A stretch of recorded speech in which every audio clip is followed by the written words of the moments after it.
preguntamos entonces, ¿hasta dónde esta liberación abre otras heridas y deja en la impunidad otros tantos casos bajo el régimen de la señora Boluarte? Pues de esto queremos conversar con el analista político Martín Guerra, a quien le damos la más cordial bienvenida. Martín, qué gusto tenerte de nuevo por acá. ¿Cómo estás? Mi gusto es mío, Orlando. Qué gusto estar con usted. A ver, efectivamente, ¿cómo valoramos este momento con lo ocurrido con Alberto Fujimori y tomando en cuenta lo que ya mencionaba hace un año, el señor Pedro Castillo fue destituido y encarcelado? Bien, dos cosas. La primera, para nadie es un secreto que estamos en una inestabilidad política que parece no terminar nunca desde 2017. Son años, ¿no? De años que esto ocurre y hay que asumir que es una herencia del Fujimorato.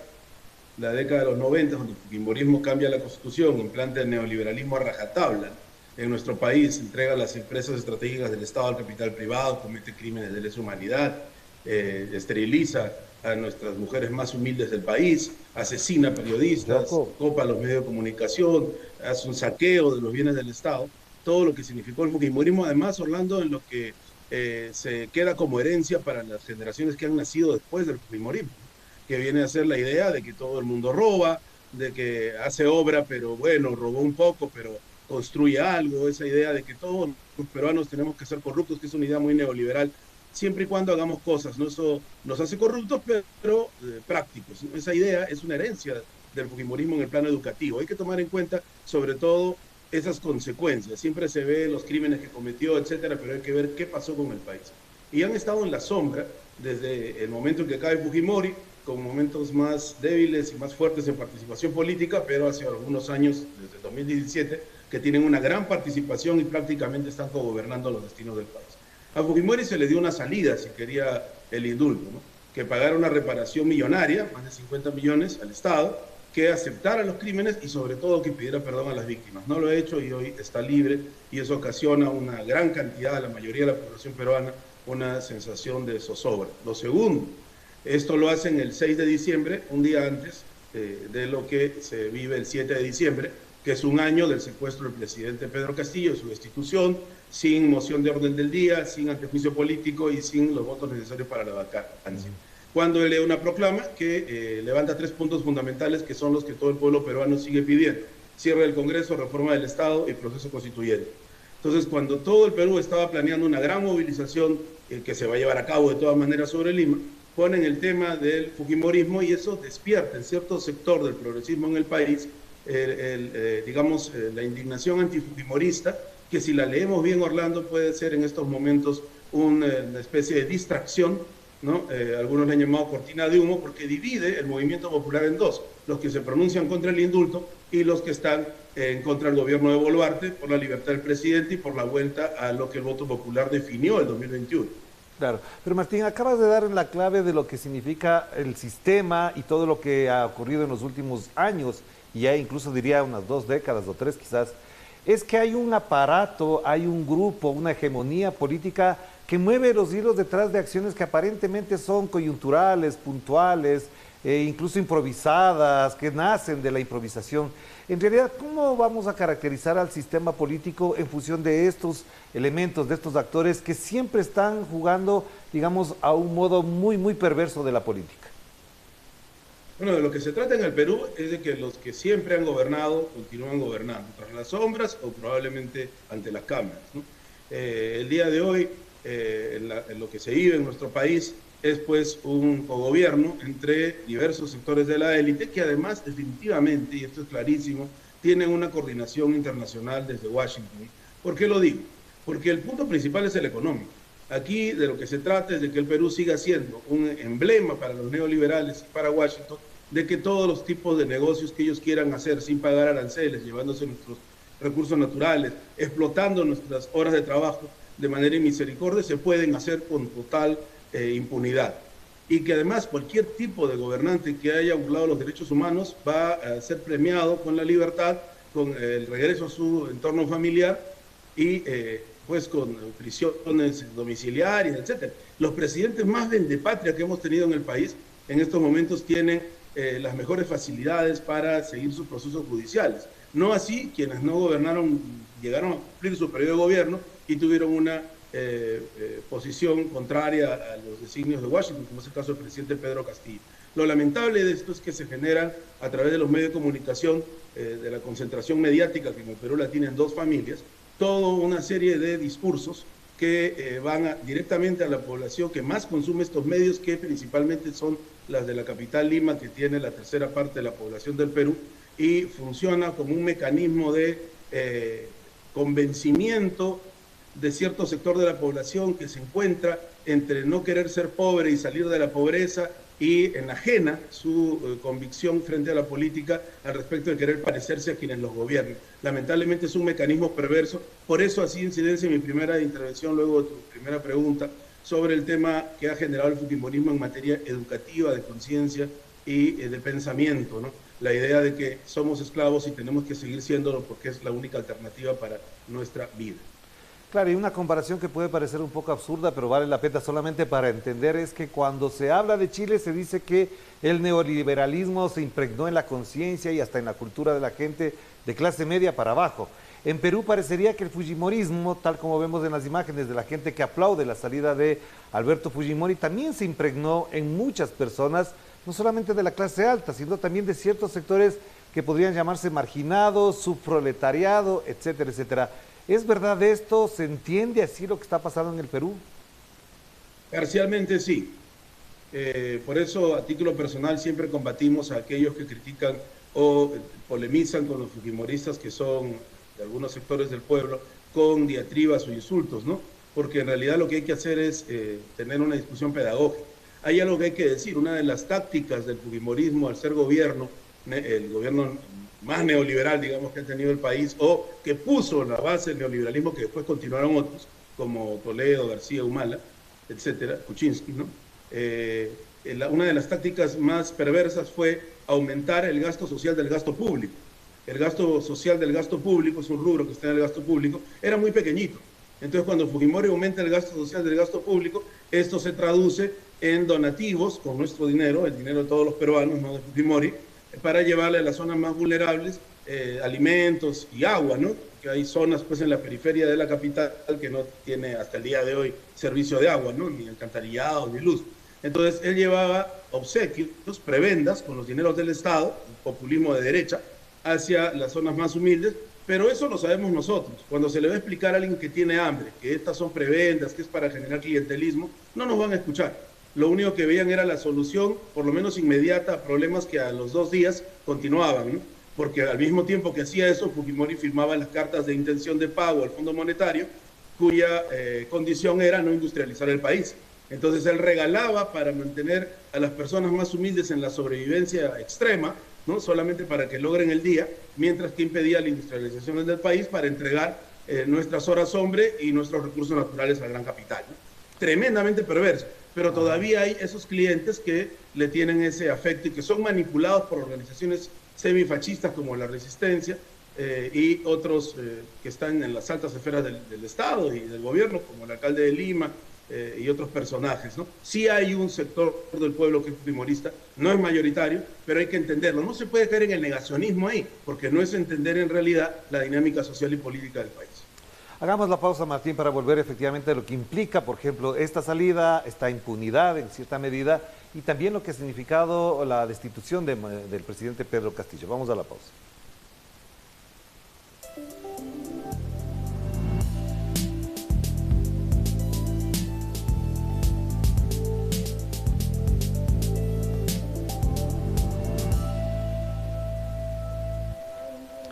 Ya estamos de vuelta aquí en Clave Política, seguimos conversando con el analista político, además también dirigente político Martín Guerra, a quien le consultamos. A ver, un año después de la destitución, del secuestro, de la prisión del presidente Pedro Castillo, parecería que la clase política vive conforme, no ha pasado absolutamente nada, se han violentado un montón de procesos, derechos humanos, por ejemplo, garantizados en la Constitución hasta cierto punto.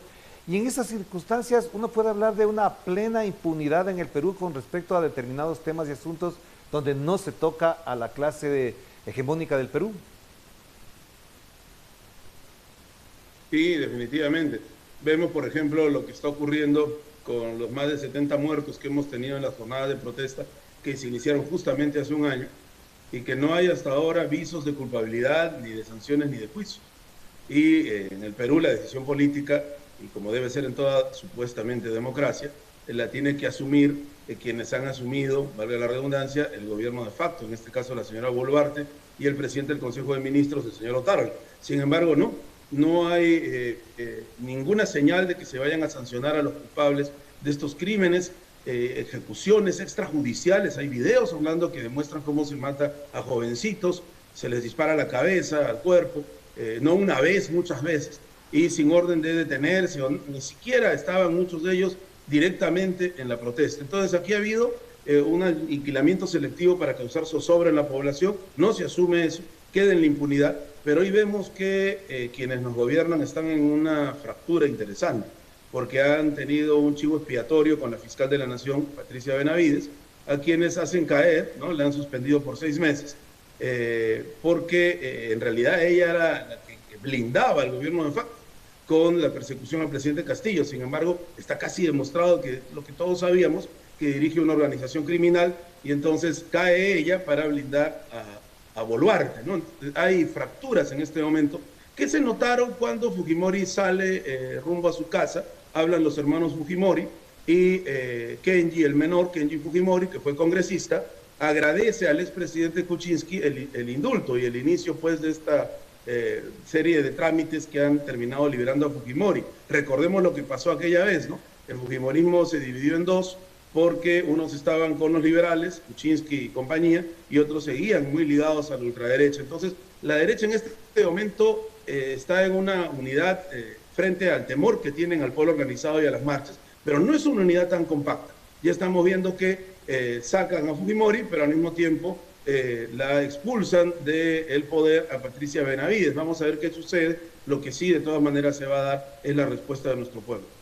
Ya, entonces siendo así dos cosas a la par, digamos. La una es, ocurre este acontecimiento, se vive todo un proceso durante un año de absoluta impunidad, de represión, de asesinato, hay incluso denuncias de crímenes de lesa humanidad contra Boluarte, pero no pasa absolutamente nada. Y por otro lado, al mismo tiempo, se añade con una carga incluso hasta oprobiosa el indulto a Fujimori.